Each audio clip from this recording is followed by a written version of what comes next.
Hi friends, இந்த வீடியோவில் நம்ம என்ன பார்க்க போகிறோன்னா பேராசிட்டமால் ட்ரக் பற்றி பார்க்க போகிறோம். பேராசிட்டமால் பார்த்திங்கன்னா நம்ம இந்த வேர்ல்ட்லேயே அதிகமாக யூஸ் பண்ணுற ஓடிசி மெடிசன் பார்த்திங்கன்னா பேராசிட்டமால் தான் ஃப்ரெண்ட்ஸ். தி எவ்ரிடே பெயின் ரிலீவர் அப்படின்னு சொல்கிறாங்க. இது எந்த கேட்டகரிகளில் கீழே வருதுன்னு பார்த்தீங்கன்னா அனர்ஜிக்ஸ் அண்ட் ஆன்டிபைரட்டிஸ் கீழே வருதுங்க.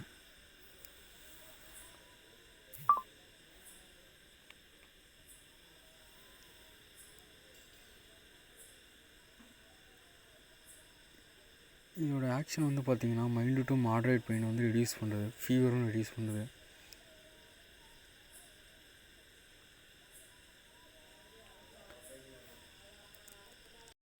இதோட மெக்கானிசம் ஆஃப் ஆக்ஷன் பார்த்திங்கன்னா இன்னும் கிளியராக தெரியலங்க.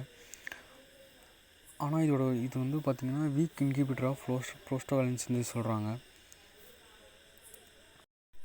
ப்ரோஸ்டாகிளாண்டின்ஸ் பார்த்திங்கன்னா இதுதான் கெமிக்கல் மெசேஞ்சர்ஸ். இது என்ன பண்ணிட்டு பார்த்திங்கன்னா இதுதான் நமக்கு பெயின், இன்ஃப்ளமேஷனு ஏதாச்சும் வந்துச்சு அப்படின்னா இதுதான் நமக்கு ஷோ பண்ணும். ஸோ இது எப்படி மெக்கானிசம் பண்ணுதுன்னு பார்த்திங்கன்னா இந்த சென்ட்ரல் நர்வஸ் சிஸ்டம்,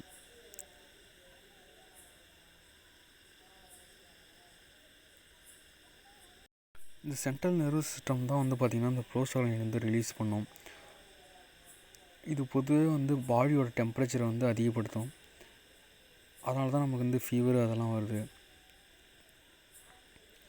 இது என்ன பண்ணுதுன்னு பார்த்தீங்கன்னா சைக்ளோ ஆக்சிஜனேஷன் இந்த என்சைம், அதாவது சிம்பிளாக சொல்லணும்னா காக்ஸ் இன்ஹிபிட்டர்னு சொல்லுவாங்க.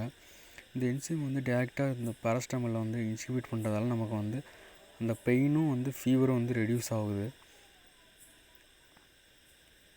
பொதுவாக non steroidal anti inflammatory drugs like ibuprofen drugs பார்த்திங்கன்னா இது இன்ஹிபிட் பண்ணுது. ஆனால் இது மினிமல் ஆன்டி இன்ஃப்ளமேட்டரி மற்றும் கேஸ்ட்ரோஎன்ட்ரேஷன் எஃபெக்ட் தான் சைடு எஃபெக்டாக ப்ரொடியூஸ் பண்ணுது.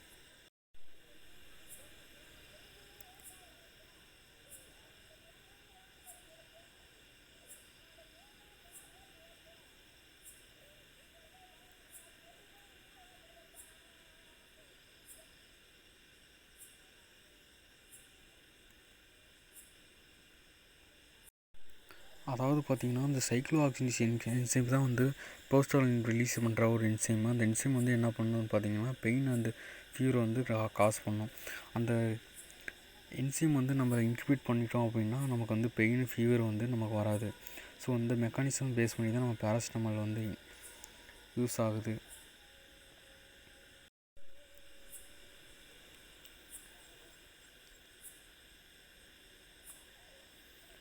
நெக்ஸ்ட்டு இதோட இண்டிகேஷன் அந்த டோசேஜ் பார்த்திங்கன்னா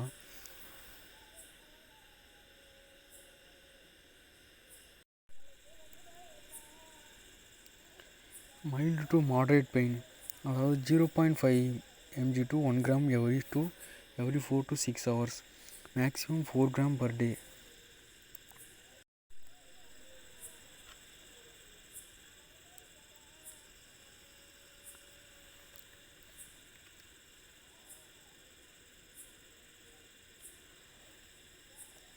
அடுத்து நமக்கு ஃபீவர் இருக்குது அப்படின்னா பார்த்திங்கன்னா 0 to 5 gram 1 gram every 4 to 6 hours.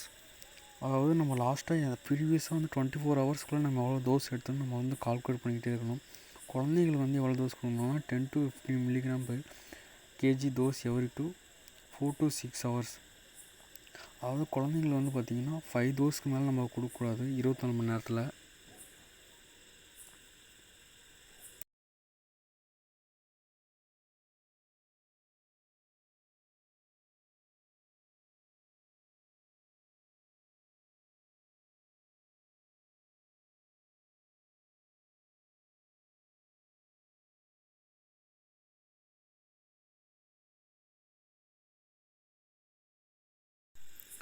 அடுத்து இதோட சைட் எஃபெக்ட் அண்ட் கண்டான்டேஷன் பார்த்திங்கன்னா காமனாக ஜென்ரலாக பார்த்திங்கன்னா ஆனோரெக்டல் எரித்தீமா வித் ரெக்டல் யூஸ். ரெகுலராக நம்ம ரெக்டல் யூஸில் இது யூஸ் பண்ணோம் அப்படின்னா ஆனோரெக்டல் அந்த ஸ்வெல்லிங் மாதிரி அந்த ரெக்டல் பார்ட் அப்படி ஆயிரும். கண்டான்டேஷன் க்ரோனிக் ஆல்கஹால் கன்சம்ஷன், ரெகுலராக நம்ம க்ரோனிக் ஆல்கஹால் யூஸ் பண்ணிட்டு இருந்தோம் அப்படின்னா நமக்கு லிவர் டேமேஜ் ஆகிறதுக்கு வாய்ப்பு இருக்குது.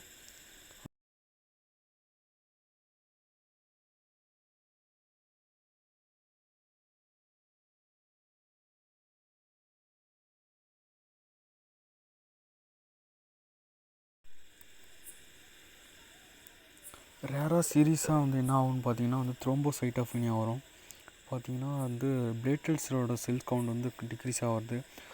அதுக்கப்புறம் வந்து நியூட்ரோஃபில்ஸோட செல்ஸ் வந்து டிக்ரீஸ் ஆகிறது. அப்புறம் வந்து சிவியர் ஸ்கின் அலர்ஜி கிரியேஷன் ஆகிறது. அப்புறம் வந்து பார்த்திங்கன்னா ஹெப்படோசெல்லுலர் இன்சஃபிஷியன்சி, அதாவது லிவர் டேமேஜ் ஆகிறது.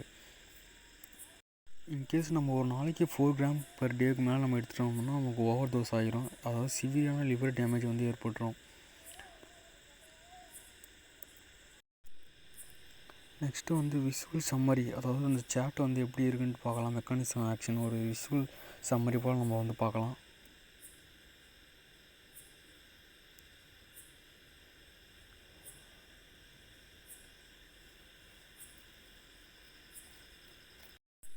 இது வந்து பார்த்திங்கன்னா அசிட்டோமினோஃபின் பாராசிட்டமால் மெக்கானிசம் அண்ட் யூசேஜோட மைண்ட் மேப் வந்து பார்க்குறோம்.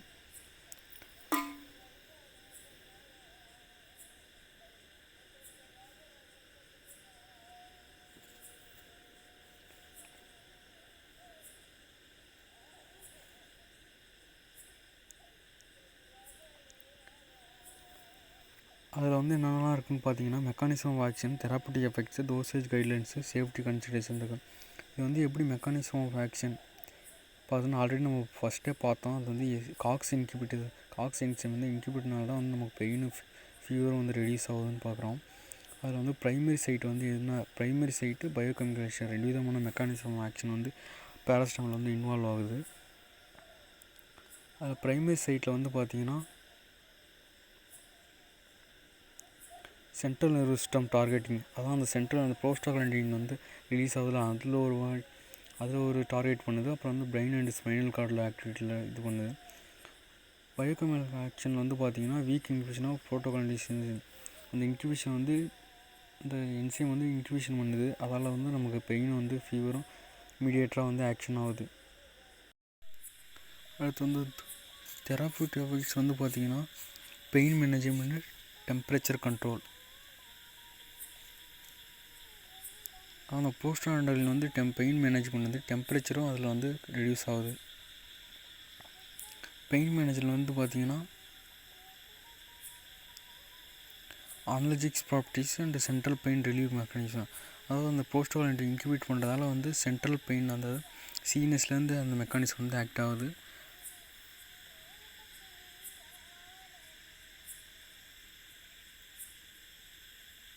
அடுத்து டெம்பரேச்சர் கண்ட்ரோலில் வந்து பார்த்திங்கன்னா ஆன்டிபைரேட்டிக் எஃபெக்ட், அந்த ரெடியூஸ் ஆகிற அந்த ஃபீவர் வந்து ரெடியூஸ் பண்ணுறோட எஃபெக்ட் வந்து நமக்கு கிடைக்கிது.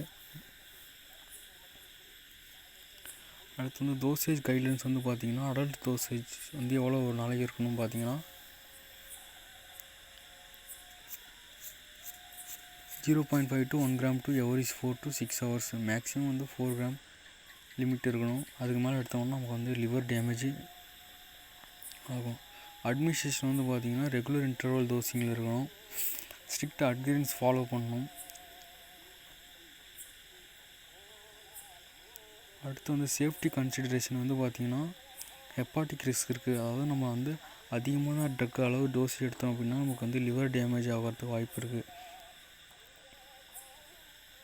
ஹெப்பாட்டிக் ரிஸ்கில் வந்து என்ன இருக்குதுன்னு பார்த்திங்கன்னா அதான் ஓவர் டோஸ் எடுத்துட்டோம்னா நமக்கு வந்து லிவர் டேமேஜ் ஆகும். அப்புறம் வந்து டாக்ஸிட்டி ஆகிரும். ஓவர் டோஸ் எடுக்கணும்னா எப்போ வந்து டாக்ஸிட்டி ஆகிரும்.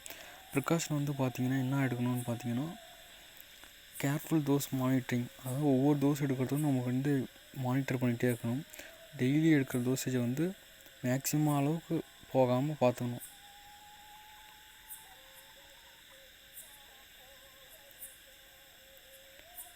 இதுதான் ஃப்ரெண்ட்ஸ் வந்து பார்த்திங்கன்னா மைண்ட் மேப்ஸு, பேராசிட்டமாலோட இந்த பீரியட் ஆக்ட் ஆகுதுன்னு சொல்லிட்டு தான் மைண்ட் மேப்பு.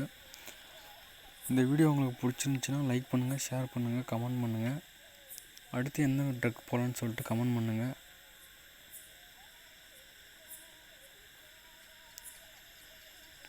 தேங்க்யூ.